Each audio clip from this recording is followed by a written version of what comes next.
I'm at Jarmans Hairdressers here in the High Street in Crawley, and I'm speaking to Kevin Irvine for a very good reason, and that's because you've just become an apprentice. So you've got an apprenticeship here, is that right, Kevin? That is. Excellent. Right, nice to meet you, young man. How you doing? You all right? Good, yeah. Excellent. Now, that's quite good, isn't it, to get an apprenticeship in Crawley, in a hairdresser's? Is that what you always wanted to do? Yeah. At first I was doing carpentry, but it wasn't my sort of thing. So I went to other hairdressers. I started working in Jimmy Chop Chop, and it wasn't my sort of thing for girls' hair to do. And I started to do a bit of men's hair. I liked it, and then I started going to college at Red Hill College, and obviously I think the best thing to do is when you want to do a profession like this, stick to it and try and find work that's exactly the same as what your profession is. Otherwise, you'll never get really good at it. You'll get an MVQ, but you'll never be truly really good at it. It's really hard though, isn't it, to come out of college and step straight into a job, mainly because most of the jobs are filled. Yeah. And, you know, the apprenticeship side of things is quite important nowadays, don't you think? I mean, how lucky do you feel coming from college straight into an apprenticeship? You're still at college as well, aren't you? Yeah, I'm still at college at the moment. But it was hard to find a good barber to go to, but luckily I found Phil and he took me on, so it's good. He's a good man, isn't he? Yeah, really good man, yeah. Now, the apprenticeship side of things means that you work here and still go to college, training to do the same thing. Tell people a little bit more about what that's about. Well, college is the MVQ side of things, which gets you the qualification, but you'll never really... when you go to college, it doesn't mean you're professional at it. You need to go to a job that involves what you're training as to get good at it. If I did barbering and then worked in, say, Asda's, stacking shelves, I'll have an MVQ for barbering, but it doesn't mean that I'll be good for cutting hair. You've got to be willing. You've got to be willing to work your place where your profession is to get good at it. Yeah. And if you don't, then you're not going to get anywhere. No, keep coming this way. So what's your ambition for the future? You're going to become a fully qualified male hairdresser and work for Phil? Yeah, I'm going to work for Phil, get better and better every day, and that's my life basically, barbering. Yeah. Excellent. What would you say to anybody thinking of embarking on an apprenticeship at the moment?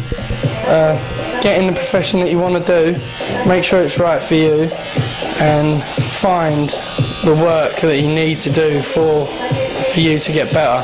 Don't go doing, plumbing and then working in Asda's. Find a plumbing, company that will take you on. Yeah, basically, yeah. Find a company that will take you on as an apprentice, basically. Yeah, because if you don't put the hours in of training, you're never going to get anywhere. No. Yeah. All right, lovely talking to us. Thank you very much. All the best. All right, thank you. Cheers. I'm now here with Liam Taylor, who's also doing an apprenticeship, but of a different kind. He doesn't go to college. He just approached Phil and said, I want to be a barber. Can you teach me? And Phil said yes. Liam, how are you doing? Yeah, not bad. Yourself? Yeah, very well, thank you. That was pretty much how it went, wasn't it? You come and approached Phil, said, I want to be a barber. Can you take me on this apprenticeship? But you're not in college, that's right, isn't it? Basically what happened was that I wasn't working and I couldn't find anything, and then I was speaking to Phil. He said just come along here, train me up, and then after the training obviously I'll work for him, because the thing about college is you've got hairdressers, teacher and barbering, so I'd rather work in a barber shop and then just to see what's going on, be the atmosphere. Do you still get a qualification at the end of it then? What happens with that? Well, basically I don't get an MVQ, but I still get qualified by Phil saying I'm a fully qualified barber, so I can go and use that in other shops if I wanted to. Excellent, excellent. But you're going to stick around and work for Phil, I gather? I've got a good boss here. Yeah, he's not a bad bloke, is he? Nah, not really. What made you get into barbering? I've just always liked it really, just the atmosphere around there. I don't think of it as a job, I think of it as just a bit of fun. You're talking to people all day, don't wake up in the morning and think, oh, I've got to go work today. It's just a good job. Well, they say if you find a job you love, you never have to work another day in your life. Exactly. And you found your vocation, obviously. Yes, definitely. Excellent. Well, I'd like to wish you all the best of luck, Liam. Thank you very much for talking to us. See you later. Cheers. I'm now joined by Dan Hills. Now, Dan is almost on the next level because he started training last year and is now fully qualified and works for Phil here at Jarmans Hairdressers. Hello, how are you, Dan? You all right? I'm very good, thank you. Good, nice to meet you. good. Yeah, nice to meet you too. Now, tell us a little bit. You started here when? I started in October last year, training up with Phil. And as in an apprenticeship side, or just turned up and? Well, really, I just sort of approached Phil and said I want to learn it, and luckily I had the opportunity for him to sort of start training me there and then. So took you on there and then. That's great. He's a good bloke like that, isn't he? He's a good guy. Yeah. Excellent. And you stuck around. You're now fully qualified. Well, I'm just finishing up my training, so I should be qualified in the next couple of weeks, I think. Excellent. And you're still happy in your job? I love it. Yeah, still really enjoy it. Yeah. Excellent, excellent. And what would you like to see for the future? Do you want to start up your own shop maybe? Maybe one day, yeah. I mean, for now, it's just a case of really learning all the different techniques, perfecting my own kind of style and things like that. Yeah. And then hopefully in the long run, I'd like to get my own shop and see where it takes me, really, Yeah, no, that's lovely.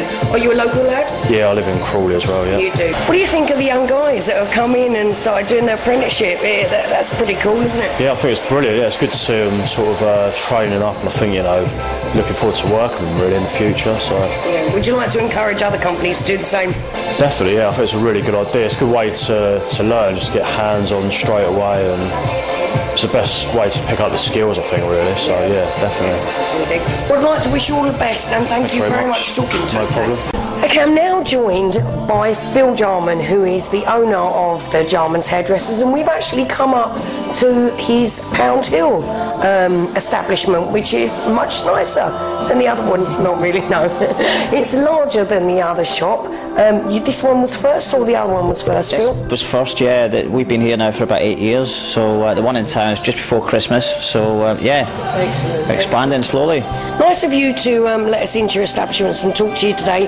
Obviously, we're focusing on the apprenticeship side of things because you've just taken on two very different apprentices, one off the street and one from college. We do quite a lot of training. We have done, and apprenticeships are something that we truly feel strongly about. As the future of the industry is the youngsters. So we're pretty proud to take two new guys on. Yeah, so it's going really well so far.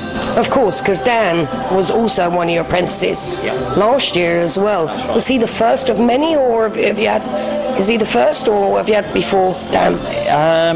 Proper apprentices, Dan is the first one. We've done a lot of training over the last 7 or 8 years, but Dan's done really well, and he's up and running and cutting hair now, so excellent. He's done well. Excellent. Now, there are a lot of businesses that don't, for some reason, whatever reason, take on apprentices, but it's really beneficial to you and your business, isn't it, for many reasons? Definitely, yeah. I mean, as I say, barbering's a bit of a dying trade. A lot of the barbers 10 years ago were old men, if you like, and we really need to have some up-and-coming new blood, if you like, into the industry. And it's invested in, I suppose, in the industry, really having them in. It's very, very hard to get decent barbers, if you like, so by training them ourselves, they come up to the standard that we expect, and they'll be working for us in the future once they finish. And they don't pick up any bad habits or anything like that. It's like having a new mould, isn't it? Definitely, yeah. I mean, the good thing is they're not from a hairdressing background, so they haven't got any preconceived ideas about what to do and what not to do. We're teaching them from scratch. It's a bit of a blank canvas, so it's good for us to pass on the knowledge that we've learned over the years straight on to them. Now, although your granddad was a hairdresser, you didn't actually consider going into hairdressing until later on. Tell us a little bit about yourself. Well, basically I was football crazy when I was in school. All I wanted to do was be a footballer, and I had the opportunity to do it on a YTS when I left school. Unfortunately, I only lasted 6 months. They told me I wasn't good enough, so I went into my local barber shop, just chatting away as normal, and I told them the tragic news that I wasn't going to be the next best footballer. So they said, how do you fancy being a barber? And I've never looked back since, to be honest. I've been lucky to work all over all over the globe, really cutting hair. So yeah, and been in Crawley now off and on for about 20 years, so it's going really well. So somebody gave you that chance, so you already knew that giving that chance to somebody was pretty much a good opportunity, and the way that you would like to do it. Yeah, for sure. You know, I'm basically passing on of the sort of apprenticeship style that I was taught in. Unfortunately, you know, there is barber courses out there in colleges, but they're being taught by hairdressers, which is kind of defeats the purpose, really. I think if you want to get the best out of the industry, you've got to be taught by a skilled tradesman from that trade. It's like going to learn a bricklaying course at the college and being taught from a plumber. It's sort of it's not really what you're after, and you're only as good as the training you're given as well. You know, that's what you know. So yeah, we're happy to pass on the knowledge we've got onto the apprentices, and we know that they could do the same 10 years from now. Excellent. Now let's talk a little bit about your establishments, because they're quite unique in my view. I've never seen a hairdresser's stroke barbers like this before. It's very male orientated, which it should be, that's what it's all about.